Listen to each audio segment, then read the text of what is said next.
The arrival of a stranger. The sky rumbled with thunder, and heavy raindrops splattered against the pavement, forming puddles that shimmered like golden pools beneath the city's glowing streetlights. The night was alive with an orchestra of urban sounds, the rhythmic hiss of tires slicing through waterlogged roads, the faint wail of distant sirens, and the overlapping hum of conversations echoing from awnings and open cafe windows. People hurried along the sidewalks, clutching umbrellas, shielding themselves from the sudden downpour. They were too busy escaping the storm to notice the lone figure walking among them, quiet, composed, and soaked to the bone. Keanu Reeves wasn't a man who sought attention. If anything, his entire life had been a conscious rejection of the limelight. Despite the global recognition, the box office successes, and the iconic roles that etched him into Hollywood royalty, Keanu had always preferred a life of quiet reflection and humility. Tonight, however, he was exhausted, not just physically, but emotionally and spiritually. The cross-country flight had drained him. His eyes, usually calm and observant, carried the weight of someone who had seen and endured far more than his stoic expression would betray. As he turned a corner, a grand building loomed before him. The Regal Crest Hotel. A beacon of luxury in the city's heart, the hotel towered with elegant grandeur. Its stained glass windows glowed with warm light, casting soft hues across the sidewalk. Marble statues flanked the golden entrance, and sleek luxury cars lined the valet circle. The scent of rich wood polish and roses spilled into the damp street every time the doors swung open. Keanu adjusted the strap on his carry-on duffel bag and stepped forward. A clash of appearances. Inside, the lobby was a palace. Massive crystal chandeliers sparkled like constellations in the vaulted ceiling. Rich mahogany paneling embraced the room in warmth, while attendants in crisp uniforms buzzed around, delivering drinks and assisting guests adorned in designer gowns and tuxedos. The atmosphere whispered exclusivity. Heads turned, not because anyone recognized him immediately, but because he didn't belong, at least not by appearance. His hoodie was damp, his jeans faded, and his shoes, though sturdy, had clearly traveled miles. In a sea of silk and velvet, Keanu looked like a ghost of the outside world. Unbothered, he made his way to the front desk, where a tall man with slicked-back silver hair and a perfectly tailored suit stood behind the gleaming counter. His name tag read, Jonathan Price, General Manager. Jonathan looked up from the screen, his practiced smile faltering the moment his eyes met Keanu's. "Yes," he asked, voice tight and clipped. "Good evening," Keanu greeted softly. "I'd like to book a room for the night." Jonathan blinked once, then allowed his eyes to scan the man before him. Slowly, as if cataloging each imperfection. Hoodie, worn shoes, no luggage cart, no concierge. "I'm afraid we're fully booked," he said, turning slightly, already dismissing him. Keanu tilted his head, his expression still calm. "Are you sure? Even a small room would do." "I don't need much." Jonathan let out a quiet sigh, the kind that teetered on the edge of annoyance. "Sir, as I said, we're fully booked. Good evening." Behind Keanu, a woman in a long silk dress and diamond necklace glanced over curiously. A businessman sipping bourbon leaned slightly in his chair, as if sensing tension. A few more eyes joined them. Keanu nodded once, seemingly unaffected. He turned slightly, ready to leave, but paused. "Thank you anyway," he said gently, and that's when a hotel bellhop, standing near the elevator, suddenly gasped. "Mr. Reeves." The bellhop whispered. Heads swiveled. Gasps followed. Phones emerged like blooming flowers. The crowd buzzed. Jonathan's eyes widened. "Wait, you're..." Keanu offered a tired but warm smile. "Yeah." Too late for regret. Now flustered, Jonathan attempted to regain composure. "Mr. Reeves, I didn't realize. Please forgive the misunderstanding." Of course we have a suite available." Keanu raised a hand gently. "No need." "But sir, Jonathan's voice trembled now with urgency. "We deeply value guests of your stature." "I'm just a man," Keanu interrupted softly. "And I asked for a room like any other." Silence. The lobby, once filled with idle chatter, had gone still. Every word echoed in the marble hall like gospel. "I've had better welcomes at roadside motels," Keanu added, without malice, just quiet honesty. Sometimes kindness costs nothing. The bellhop looked ashamed. The woman in the silk dress lowered her gaze. Jonathan opened his mouth, then closed it again. A stranger with nothing to prove.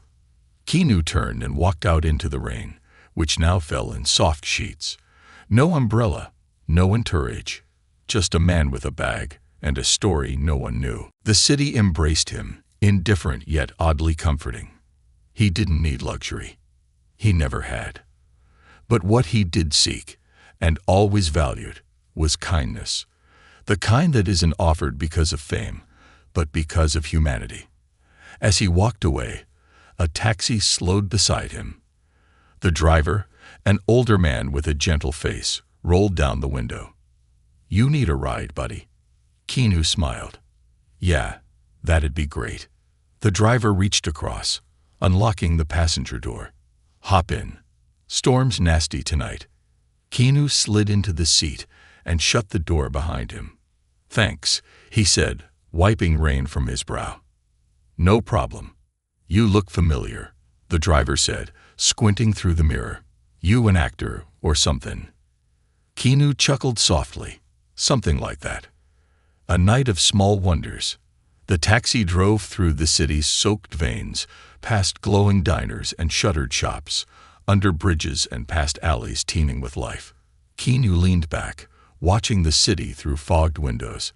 Eventually, they pulled up to a small family-run inn, tucked between a bakery and an antique shop. Its sign was old but lovingly kept. "The Willow Lodge." "Place ain't fancy," the driver said, "but they got clean beds and hot coffee. Owner's a real sweetheart." Keanu nodded. "Sounds perfect." He handed the man a generous tip, then paused. "What's your name?" "Sam," the driver replied, surprised. "Thank you, Sam, for stopping." Sam offered a smile. Not everyone takes the time to say that. Keanu stepped out, gave a little wave, and disappeared through the doors of the Willow Lodge. Inside the Willow Lodge, the warmth hit him immediately. A wood-burning stove crackled in the corner. The front desk was manned by a middle-aged woman in a hand-knitted sweater, reading a novel. She looked up and smiled, lines of kindness forming around her eyes. "Rough night?" she asked gently. Keanu nodded. "Could use a room." "You've come to the right place. I've got one left, but it's nothing fancy." He smiled. "That's fine by me." She slid the old guest book toward him. "Name?" "Keanu." She looked up. "Wait, Keanu Reeves." He grinned sheepishly. "Guilty." Her eyes widened, but her voice didn't change. No gasp, no foam, just warm recognition. "My husband loved you in the lake house. He used to say you had the eyes of someone who's lived many lives." Keanu lowered his gaze, touched. "He sounds like a wise man." He was. She handed him the key. "Room 7. Second floor, end of the hall." "Thank you." "No charge," she added. He looked up. "I insist." She smiled. "Then leave something in the donation jar. We use it to help the shelter downtown." Keanu reached into his pocket and placed several crisp bills in the jar before disappearing up the stairs, alone but not lonely. In the small room, lit by a bedside lamp and smelling faintly of lavender, Keanu sat on the edge of the bed. Rain still tapped the window, but in here, it was peaceful. He looked around. Modest decor, a shelf of old books, a framed painting of a willow tree. He exhaled. He had been denied entry to the finest hotel in the city, judged by appearance alone. Yet here, in this humble place, he found something far richer than 5-star amenities: compassion. He lay back on the bed, staring at the ceiling. Tomorrow, The story might go viral. People would talk. Journalists would spin narratives. But tonight was just about one truth. Kindness reveals more about character than titles ever will. Whispers of a storm. The city had barely begun to stretch its limbs as the first soft light of dawn pierced through clouds, still swollen from last night's storm. Raindrops clung to the windows like forgotten tears, shimmering in the golden morning glow. The world was quiet, not the silence of absence, but the peaceful kind that wraps itself around those who take the time to listen. Inside the Willow Lodge, an old kettle whistled gently in the reception area, sending the scent of fresh coffee and toasted bread wafting through the halls. The inn's owner, Margaret Dalton, moved slowly, as though the stillness of morning was sacred and not to be disturbed too quickly. She had been running the inn with her late husband for nearly 3 decades. Life had taken much from her, but never her grace. And upstairs, in room 7, a man known to the world as a movie star, and to her simply as Keanu, stirred from a long, much-needed sleep. An unexpected breakfast. Keanu descended the stairs quietly, his footsteps barely audible against the wooden steps. The lodge was still mostly asleep. But as he turned the corner into the lounge area, he saw Margaret setting a small table with care. 2 plates, a pot of tea, and a basket of buttered toast. "Morning," she said without turning around. Keanu smiled. "Morning. You're up early." She gestured for him to sit. "Old habits. Can't break them even if I wanted to." He sat across from her, grateful. "You didn't have to do this." "I know," she replied simply. "But not everything kind needs a reason." There was something about her, a calm resilience. She reminded Keanu of his own mother in some ways. Quiet strength, gentle eyes, the kind of soul who doesn't demand attention but always deserves it. They talked over breakfast. She asked him about the places he'd traveled, the roles he played. He answered with humility, often redirecting the conversation to her inn, her late husband, the stories tucked between the walls of the Willow Lodge. What struck Keanu most wasn't how warm Margaret was, but how she made him feel entirely unremarkable, in the best way possible. There were no guests, no fawning, no photos, just conversation, just humanity. Meanwhile, at the Regal Crest, 1,000 yards away, the Regal Crest Hotel was descending into chaos. The night manager, who had taken over from Jonathan Pryce in the early hours, had arrived to a deluge of missed calls, voice messages, and angry emails. Sometime around midnight, a viral video had exploded across social media platforms, a short clip of Keanu Reeves, soaked and calm, being turned away at the front desk. Someone had recognized him. Someone had filmed it. The video, less than a minute long, had already hit 5 million views. The caption read, "Keanu Reeves turned away for looking too poor. Watch his reaction." The comments were scathing. The press had picked it up before sunrise. News vans were already parked outside the hotel's rotating glass doors. Inside, Jonathan Pryce paced back and forth in his office, his face pale, eyes frantic. His phone rang every few seconds. The hotel's owner, the corporate office, PR specialists, journalists from major news outlets. He had worked for 2 decades to climb the hospitality ladder. He had prided himself on being discerning, professional, and detail-oriented. But in a single moment, he had overlooked the one detail that mattered most: character. And now the world was watching. The hotel lobby. Hours later. By noon, the Regal Crest lobby had transformed into a stage for damage control. Luxury guests were leaving, some discreetly, others demanding refunds. A protester had even appeared outside, holding a sign that read, "Kindness is priceless." Jonathan stood in the lobby, flanked by 2 staffers, nervously preparing for a press statement. He wore a crisp navy blue suit and a smile he didn't feel.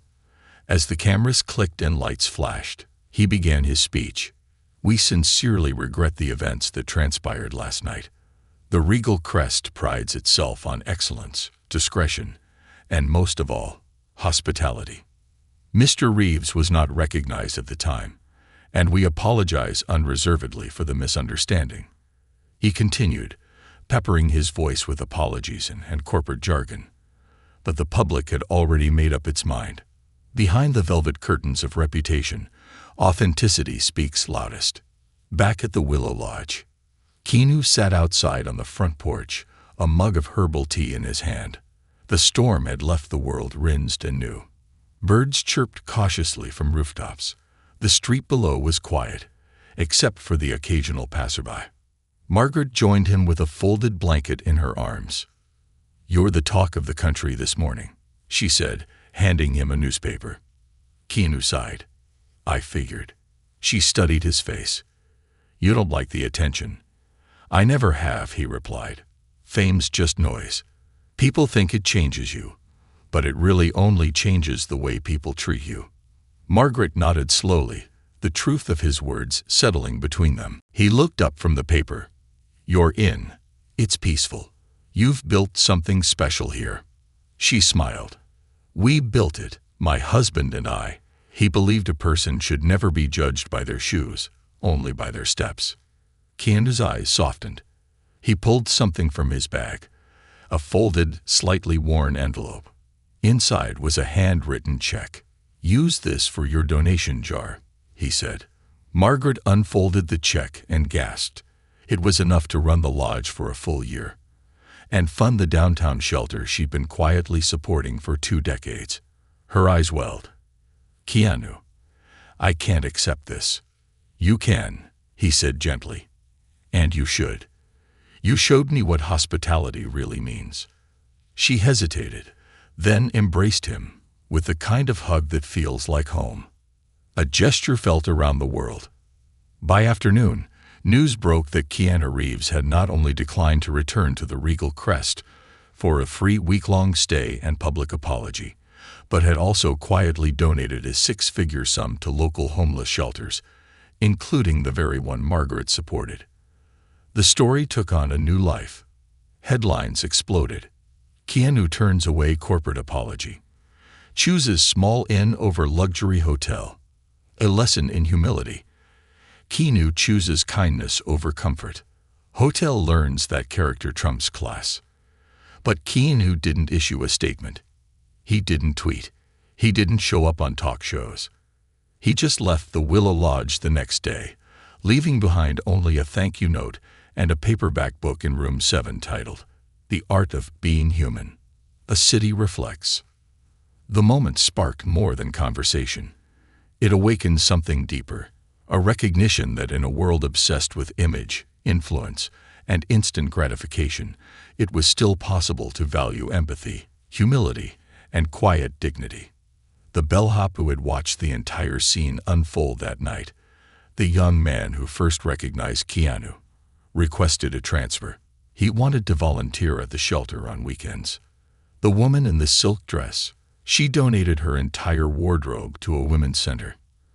And Jonathan Price.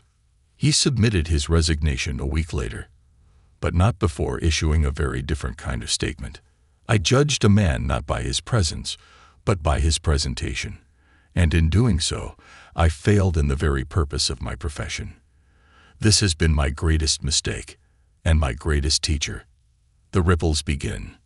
Back at the shelter downtown, Margaret arrived with boxes of food, blankets, and toiletries, all paid for with Keanu's gift. She worked quietly, humming the same tune her husband used to whistle when they cooked breakfast together. A little girl tugged at her sweater. "Are you the lady from the nice inn?" Margaret smiled. "I suppose I am. Did you meet the movie star?" She knelt down to the girl's level. "I met a kind man with tired eyes who needed a warm meal and a soft place to sleep." The girl grinned. "He sounds like a hero." Margaret chuckled. He was. A city's awakening. The morning after Keanu Reeves left the Willow Lodge, the city no longer felt the same. Something had shifted, not in a flashy, headline-grabbing way, but in the quiet, almost imperceptible way seeds shift beneath the earth before they bloom. It began in small pockets, gentle ripples across concrete and glass. The city, built on ambition and velocity, had paused. And in that pause, something rare stirred. Self-reflection. The viral moment that became a mirror. The story had gone far beyond the reach of tabloids and entertainment gossip. It had transcended clicks and comments and become something else, a cultural pulse. Keanu Reeves turned away from luxury hotel for looking too low profile. Chooses humble inn instead. The headlines kept evolving. But it wasn't just the event that captivated people, it was the response, the restraint, the grace, the humility, the choice not to retaliate, not to shame, not to dramatize. Keanu could have destroyed the hotel's reputation with a single social media post. He didn't. He simply walked away. And somehow, that silence roared louder than outrage ever could. People were suddenly looking in the mirror and not liking what they saw. Not because they had turned Keanu away, but because they realized they might have done the same to someone else. From street corners to boardrooms. At a coffee shop on 8th and Avery, the barista with tattoos and blue hair, the one people often ignored, was greeted by name by a dozen customers in a single morning. At a glossy tech firm downtown, the CEO brought all 200 employees into a company-wide town hall. He stood in front of a screen displaying Keanu's photo and said, "We are redefining what professionalism means. From this day forward, nobody will be judged by what they wear, how much they make, or where they sit in this building." Applause. Some tears. A promotion policy rewritten. In a high school art class in the suburbs, a teacher named Mr. Clarkson shared the story with his students. They were studying portraiture, capturing not just faces, but souls. The class shifted its focus for the week. Each student painted someone they often overlooked. A janitor, a bus driver, a grandmother.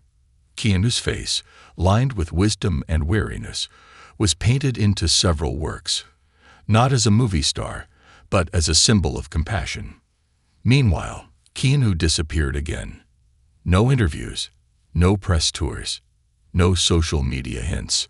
It was as though he'd melted back into the tapestry of the world, just another man trying to move through life with purpose.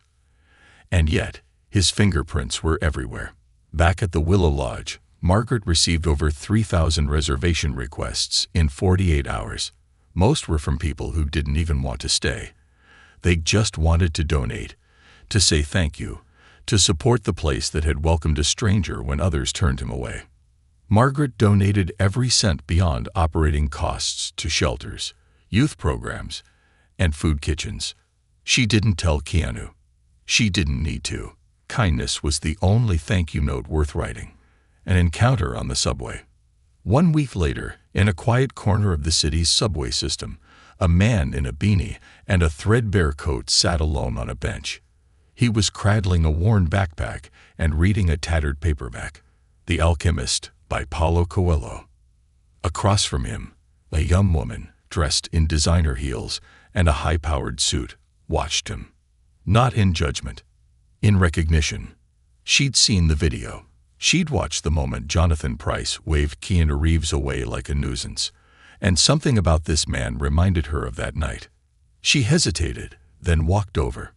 "Would you like a coffee?" she asked softly. The man blinked in surprise. Sure. Thank you."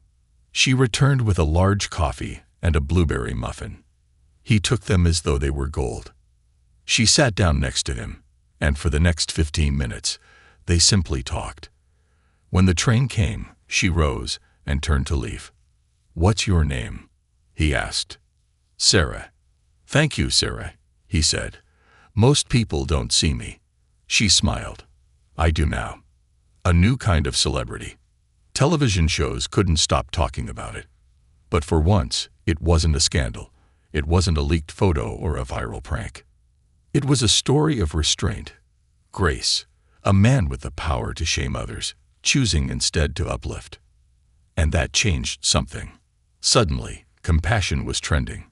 Hashtags like #BeLikeKeanu, #QuietKindness, and #Hospitality Reimagined were everywhere.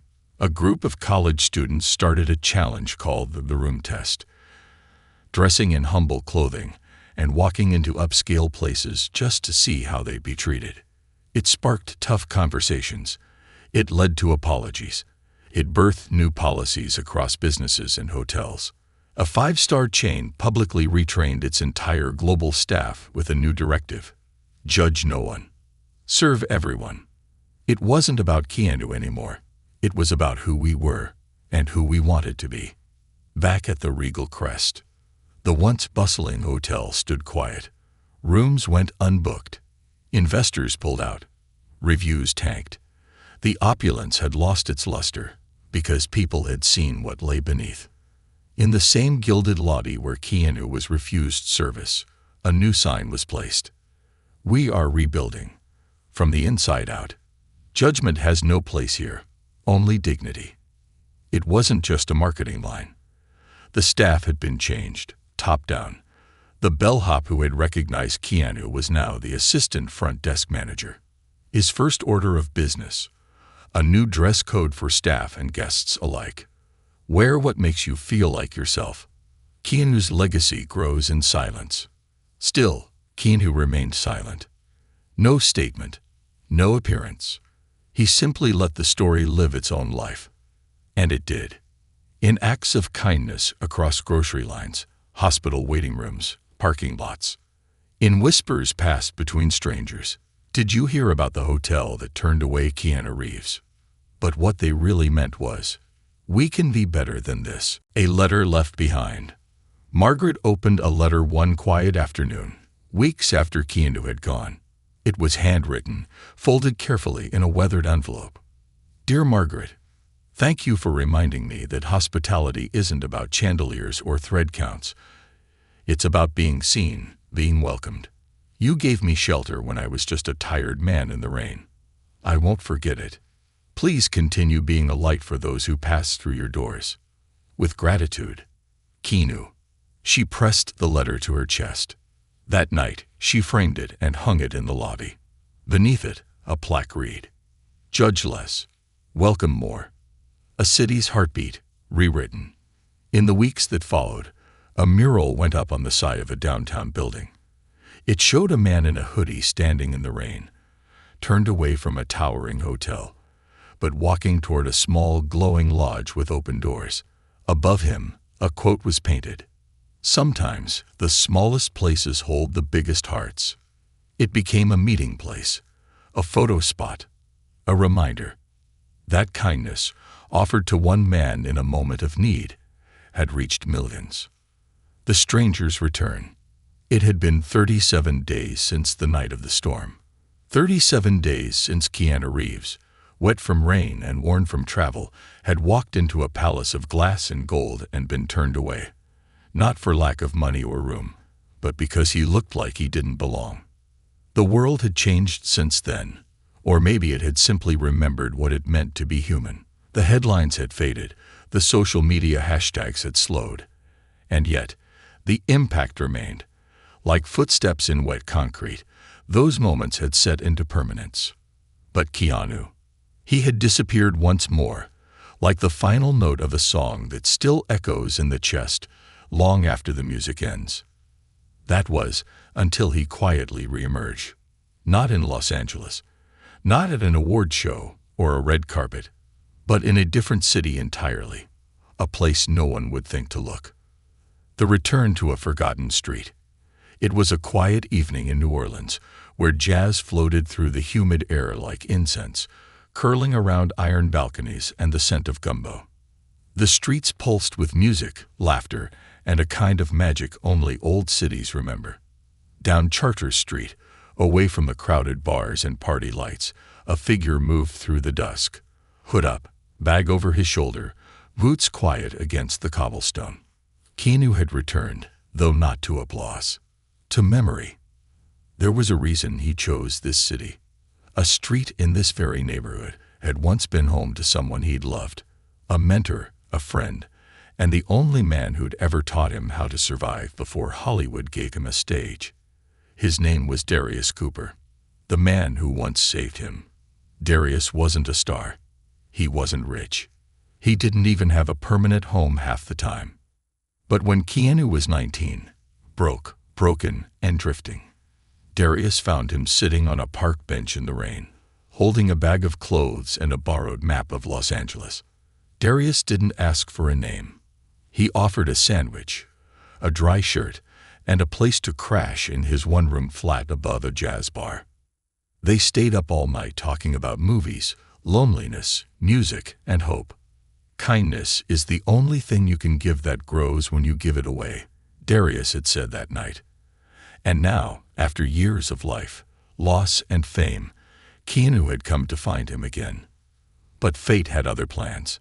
A letter from a street musician. Keanu had returned to the neighborhood where Darius once lived, asking around quietly. He stopped by the old jazz bar, now a wine lounge.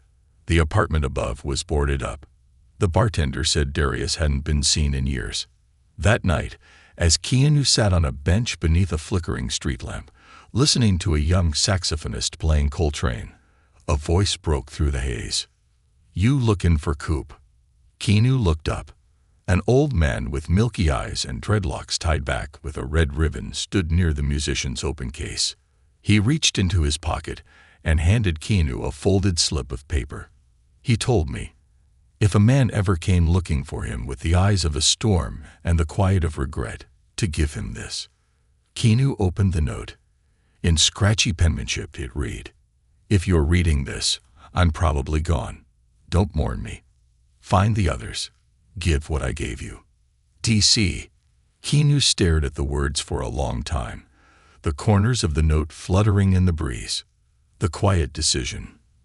The next morning, Keanu sat by the Mississippi River, watching the sun rise behind drifting mist. He didn't cry. Not outwardly. But something inside shifted, like tectonic plates beneath a calm sea. Grief, yes, but also something else. A calling. Darius hadn't left a trail. He'd left a challenge. Find the others. Keanu closed his eyes. He wasn't meant to stay still. He wasn't meant to return to Hollywood just yet. The journey wasn't over. It was just beginning. A whisper spreads. What started as one act of kindness in a hotel lobby had turned into a wave. But now, with his return to New Orleans, and his sudden, quiet presence in shelters, soup kitchens, and youth centers, the movement was beginning to evolve into something deeper. He didn't want to be known as a celebrity. He wanted to be useful. At a youth center on Rampart Street, Keanu showed up unannounced and asked if he could help clean. The director, a woman named Letitia Banks, nearly fainted. You're him, aren't you?" "I'm just Keanu," he said, rolling up his sleeves. "Where do you keep the mop?" By sunset, he'd fixed a broken door, shared sandwiches with the kids, and repaired a projector so the center could show movies again. He never asked for a photo, but someone snapped one anyway. It showed Keanu, seated on the floor, a child asleep on his shoulder, and a mop leaning against the wall beside him. It went viral the next morning. But this time, it came with a new message. The Kindness Tour. A blogger dubbed it the Kindness Tour, a journey of anonymous good deeds by one man in a hoodie with nothing to prove and everything to give. People began spotting him in places no one expected. A soup kitchen in Tulsa, a struggling library in Detroit, a flooded town in Louisiana handing out tarps and tools. He said little. He stayed nowhere long. But every place he left behind felt changed. Meanwhile, at the Regal Crest, redemption or ruin, Jonathan Price sat alone in a tiny cafe, far from the once glittering marble lobby he used to rule. His resignation had been swift. The hotel's brand had crumbled. His name was synonymous with arrogance. But as he scrolled through his phone and saw the photo from the youth center, Keanu, mop in hand, surrounded by laughter and light, something inside him shattered. He whispered aloud, "What have I done with my life?" That afternoon, Jonathan did something he hadn't done in years. He walked into a homeless shelter, the very one the Willow Lodge supported, and offered to volunteer. The staff didn't recognize him at first. When they did, they hesitated. "You were the one who turned him away, right?" asked a volunteer. Jonathan lowered his head. "Yes." The man studied him. "Well, we don't turn people away here. Grab an apron." The bigger picture. Keanu's quiet actions had become a blueprint. Not for fame, not for charity galas, but for everyday decency. A cafe in Austin stopped charging for coffee for anyone who couldn't afford it. A retired teacher in Oregon used her pension to build tiny homes for displaced families. An airline gate agent wrote "Everyone's welcome" in over 40 languages on a sign at the terminal. Each act of kindness traced back to that night.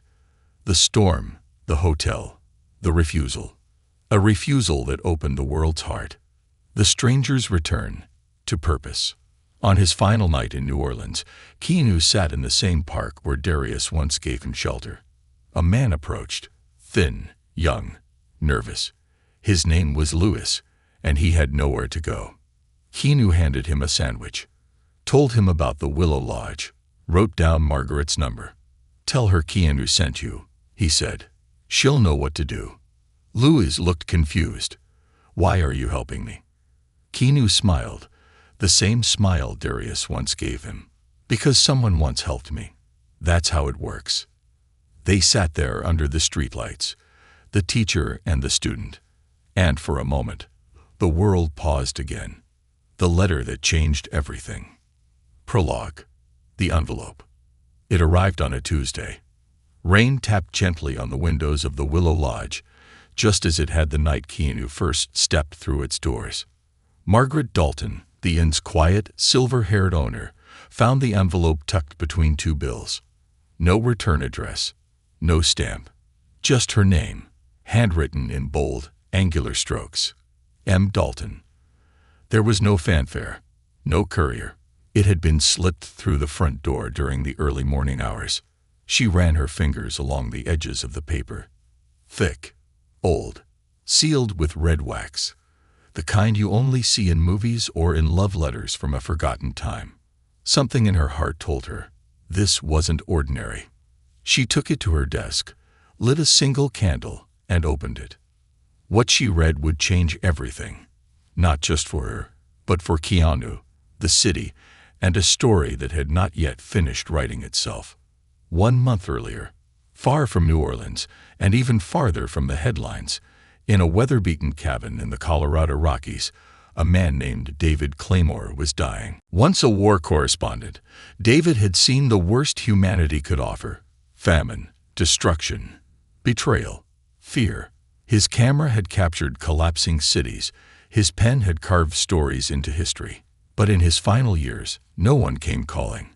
No one remembered. He had no family, no friends, only a mailbox that echoed with silence and a shelf of dusty journals. And yet, on a cold morning in February, he watched a video that reignited something inside his hollowed chest. It was a clip from a hotel security feed. A man in a damp hoodie, asking politely for a room. Turned away. Refused. But then, grace, composure, kindness. That man, David realized, was Keanu Reeves. And in the expression on Keanu's face, not the famous face from film premieres, but the vulnerable one caught in that moment of rejection, David saw something painfully familiar. The face of someone who had been forgotten. David sat in silence for an hour. Then he stood, walked to the old desk by the window, and began to write. He wrote as though time owed him nothing, as though this would be the last thing his hands would ever create. Because it would be. Back at the Willow Lodge, Margaret read the first lines aloud. "Dear Ms. Dalton, you don't know me, and I have no reason to believe you ever should. But I watched you do something I've waited my whole life to witness. You treated a stranger with kindness, not because of who he was, but in spite of it." Her hands trembled. "You gave him a room when others gave him a stare.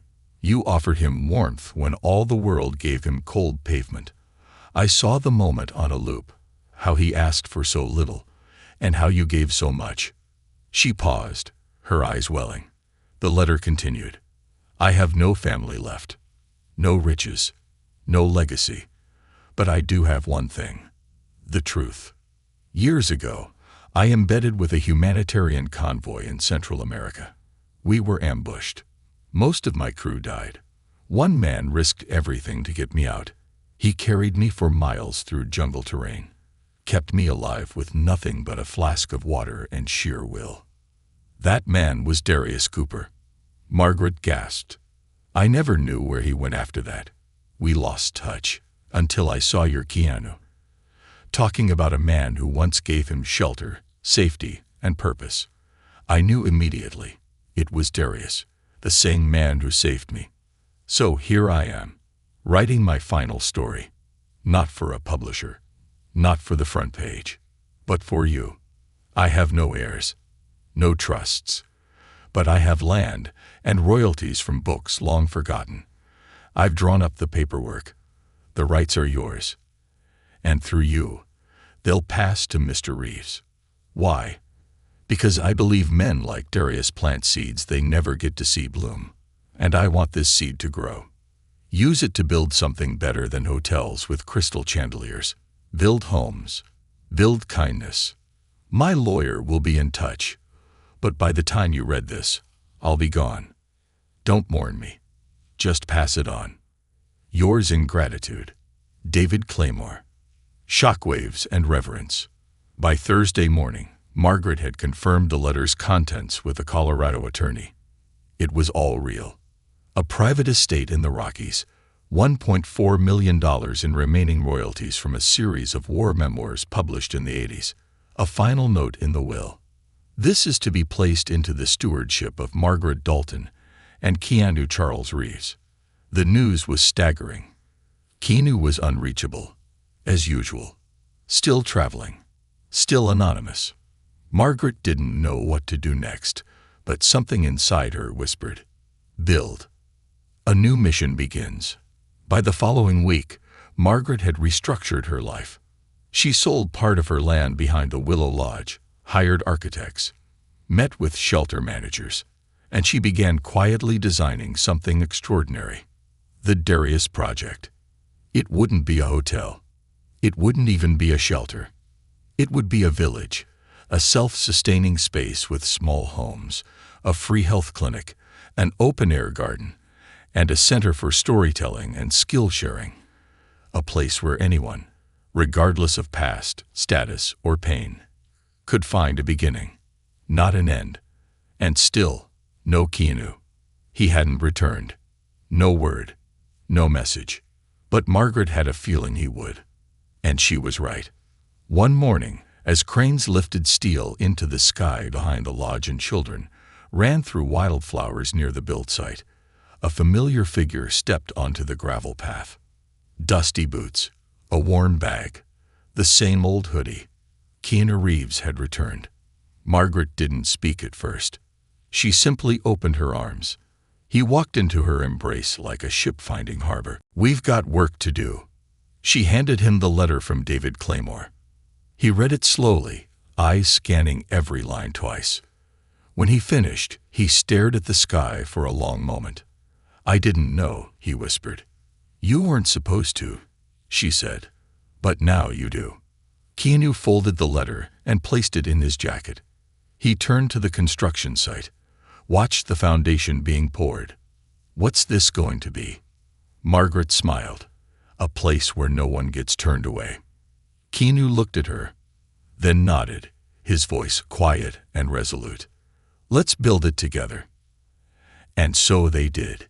Day by day, brick by brick, story by story, the Darius Project took form. Keanu worked beside builders, volunteers, and neighbors who never thought they'd meet him, let alone see him hauling lumber and laying tile. The local news tried to cover it, but he waved them off. This isn't about me, he'd say. This is about remembering who we are to each other. The city watches, then joins. Soon, others came. Strangers, celebrities, veterans, formerly homeless individuals, volunteers from as far as Europe and Japan. They came not to meet Keanu. They came to join him. Because the story, the real story, had transcended fame. It had become a symbol of second chances, of unsung heroes, of strangers whose kindness ripples across decades. The final cornerstone. Months later, as the final home in the village was completed, Keanu stood with Margaret and a small crowd to unveil a plaque at the entrance gate. It read, "The Darius Project, built on kindness, forged by strangers, home to all." And beneath it, "Let no one be turned away. KCR." The day the world showed up, dawn broke differently that day. The air carried a weight that wasn't heavy. It was hopeful. The kind of weight that makes your breath catch, that makes the back of your neck tingle like the first seconds before a standing ovation. The city stirred earlier than usual. Coffee shops opened their doors before sunrise. Churches that usually welcomed quiet congregations found strangers asking, "Is today the day?" And in the heart of that same city, behind the Willow Lodge, past the curved iron gates that now bore the name The Darius Project, something extraordinary was about to happen. Today wasn't just an opening. It was an awakening. Months in the making. The journey had started with a storm, a refusal, and a quiet man in a hoodie. It became a lesson. Then a movement. Then something greater, a home. Now the Darius Project, a self-sustaining village with 42 tiny homes, a wellness center, a garden that grew more food than it needed, a story-sharing amphitheater, and a daycare center built in memory of Keanu's late sister, was complete. But none of it had been announced in fanfare. No publicist, no marketing blitz. Just a quiet post from Margaret's granddaughter, Mia, who ran a blog called Humans with Heart. The post read, "The village is open. No ticket needed. Just bring kindness." And somehow, the world listened. The crowd that no one expected. By 8 o'clock a.m., the street was full. By 10 o'clock a.m., it was overflowing. Thousands had come. From New York, from Toronto, from the Netherlands, from Tokyo, from Kenya. Not because they were promised a celebrity sighting, but because they wanted to witness what it looked like when love was built into the walls. Journalists arrived, not with notepads and cameras aimed like weapons, but with wide eyes and open hands. One by one, they walked through the village, tears forming as they saw the plaques on each home. Built by Barry, who found hope after 30 years of silence. Painted by Anna, who stayed up all night in gratitude. Donated by a child who sold lemonade and believed it mattered. There were no VIP sections, no stages, no velvet ropes. Just people, laughing, crying, hugging. Living proof that humanity had not forgotten itself. Keanu stayed in the background. At first, he wore the same hoodie, carried the same bag. He swept the walkway, tied balloons to the welcome sign, and helped Margaret set out folding chairs. But word had spread. By noon, the whispers turned into chants. "Keanu, Keanu, Keanu." He winced a little, shook his head, then walked to the microphone at the amphitheater's edge, not to deliver a speech, just to tell a story. Keanu's words. The crowd fell silent. Children sat cross-legged in the grass. Elderly couples clutched one another's hands. Volunteers who had traveled thousands of miles stood shoulder to shoulder with locals who lived 2 blocks away. Keanu adjusted the mic. His voice, as always, was gentle. "I didn't plan for this place. I didn't plan for any of this. It started with a mistake. I walked into a place that judged me for what I wore. And I left. Not because I was angry, but because I realized, in that moment, that kindness isn't a luxury. It's a necessity. Someone once gave me shelter when I didn't deserve it. His name was Darius. He never asked for anything. He just believed in second chances. This is his legacy. I'm just a vessel." He paused, looked out at the crowd, smiled, and I think he'd be really proud right now. The applause wasn't loud. It was thunderous. A voice from the past. Just as Keanu stepped down from the stage, a young man approached the front of the crowd. He wore a baseball cap, carried a worn backpack and clutched something to his chest.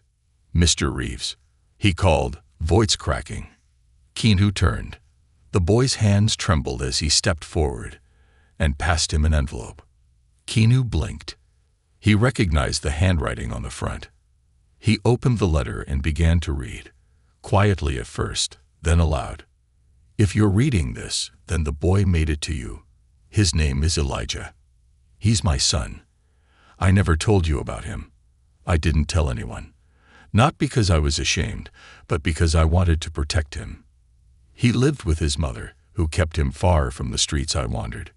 I didn't have much to give him, but I did tell him stories. About a young man I once met in Los Angeles, a man with heavy eyes and a good heart, a man who reminded me that sometimes it's the quiet ones who carry the biggest weight.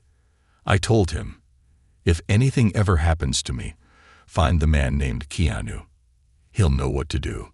So now, I ask this, if you've built something with my name, let him belong to it. Let him grow with it. Let him write his own chapter. Thank you, my brother, for everything. Darius Cooper." A reunion that wasn't expected. Keanu dropped to his knees. Elijah stood silently, unsure. Keanu looked up, tears in his eyes, then opened his arms. Elijah collapsed into them. The crowd wept. And in that moment, the moment when Darius's son found home in the arms of the man he once saved, the story came full circle. Not in a movie, not in fiction, but in reality. The legacy lives on. Elijah became a resident of the Darius Project that week, not because he needed a roof, but because he wanted to give back. He taught kids how to build model rockets. He ran movie nights under the stars. And when someone asked him why he stayed, he simply said, "Because this is where my father lives, and where I get to live for him." Keanu continued to build, not just homes, but bridges between strangers. Margaret became a city hero, a woman who once ran a small lodge, now honored as a founder of something far bigger. Jonathan Price, the former hotel manager, arrived quietly one afternoon. He stood at the gate, read the plaque, left a single rose, then walked to the garden and asked where he could shovel mulch. No one turned him away, and the world took note. United Nations envoys visited. Film crews begged to document the journey, but Keanu said no. "This belongs to the people," he told them. But the movement had already ignited something unstoppable. Communities around the world started building their own Darius villages. In Ghana, in Seattle, in Mumbai, in Warsaw. They didn't all carry the same name, but they carried the same heart. One final scene that no one saw coming. At sunset, as the last rays of light dipped behind the village, Keanu stood alone at the edge of the property, near the willow tree Margaret had planted in his honor. Elijah approached, holding a folded piece of paper. "It's from my dad's journal," he said. "I thought you should have it." Keanu opened it. Inside, written in faded ink, "We are not remembered for how we leave this world. We are remembered by what we leave behind for it." Keanu looked at Elijah and said, simply, "Then let's leave it better than we found it." The room is ready. Prologue. The arrival. The wind blew softly across the village grounds, curling around the small cottages like a lullaby. It was twilight, and the willow trees lining the entrance swayed as though bowing in reverence to the day. It had been 5 years since the Darius Project first opened its doors. 5 years since Keanu Reeves had been turned away from a hotel that judged him for how he looked, and chose instead to build a place that judged no one at all. 5 years since the legacy of a man named Darius Cooper rippled outward from a quiet corner of the city and reached the world. And now, under a sky streaked with gold and lavender, a figure stood at the entrance. He was old, his back slightly bent, his hands wrapped in fingerless gloves, a weathered coat hanging from thin shoulders. No suitcase, no name tag, just a cane carved from twisted wood and a look in his eyes that said, "I've been walking a long time." A young boy, no older than 10, spotted him from the courtyard. He sprinted toward the office where Elijah, now 25, and managing the village, sat reviewing housing requests. The boy burst in, breathless. "There's someone at the gate." "Another volunteer?" Elijah asked. "No," the boy replied. "I think he's looking for a room." The guest with no name. Elijah stepped outside, his boots crunching on the gravel. The man waited, quiet and still. "Sir," Elijah said gently, "how can I help you?" The man didn't speak right away. He simply pulled a folded piece of newspaper from his coat. It was old, creased at the corners, ink smudged. He handed it to Elijah. It was a clipping from a story dated years ago. Keanu Reeves builds village for the forgotten. No one turned away. And scrawled beneath it, in faded pencil, "When you have nowhere left, this is where you go." The old man looked up. His voice was gravel and gravel soft. "I heard there's a room here, for people who have nowhere else to go." Elijah didn't hesitate. "Yes, sir," he said, "the room is ready." Word spreads like light. The next morning, Keanu arrived. He'd been away. Not filming, but serving.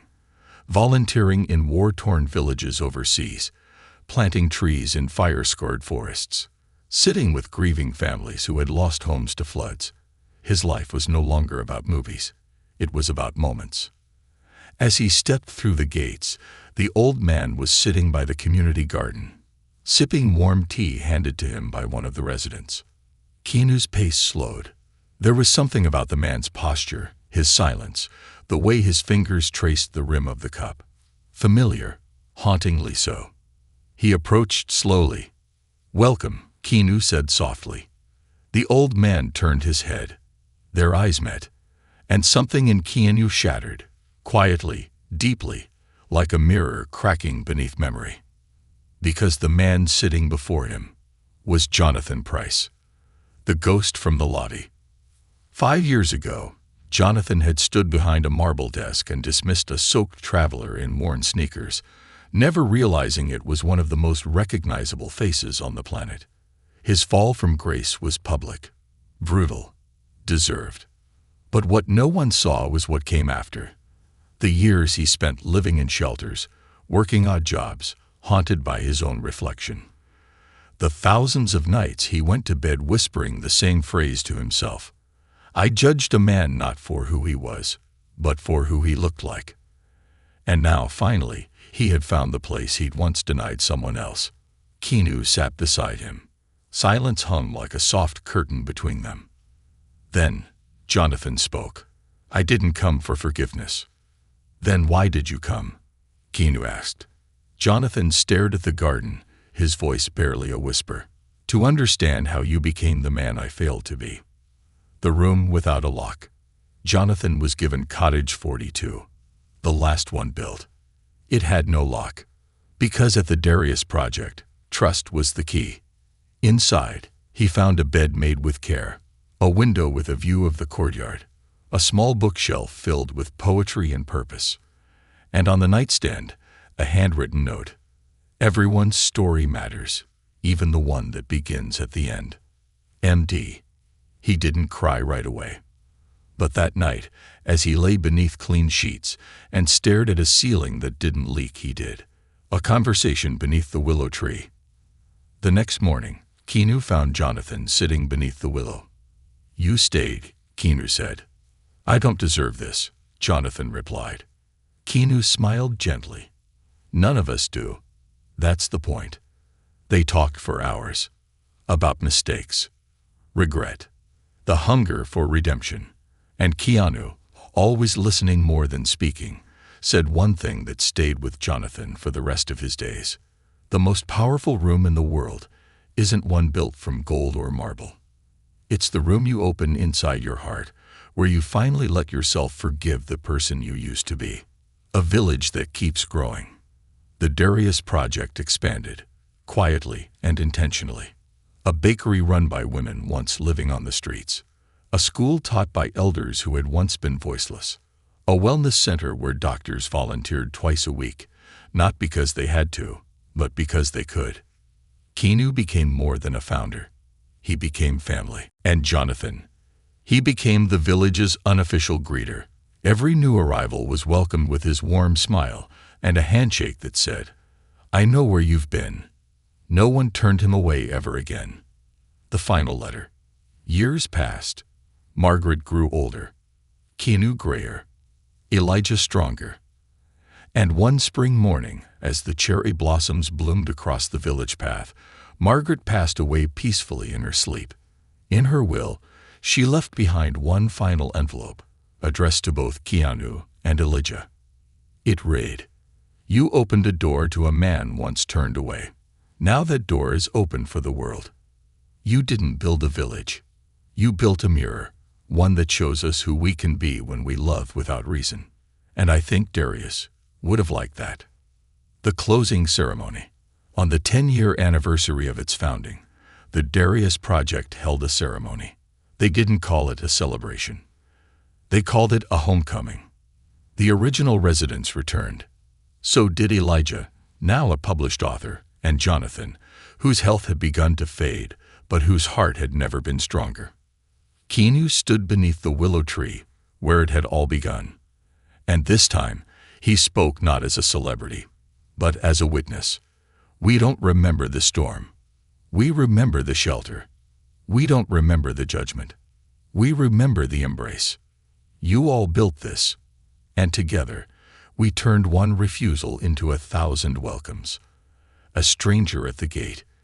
Late that night, long after the candles had been blown out and laughter echoed into memory, a small knock came at the village entrance.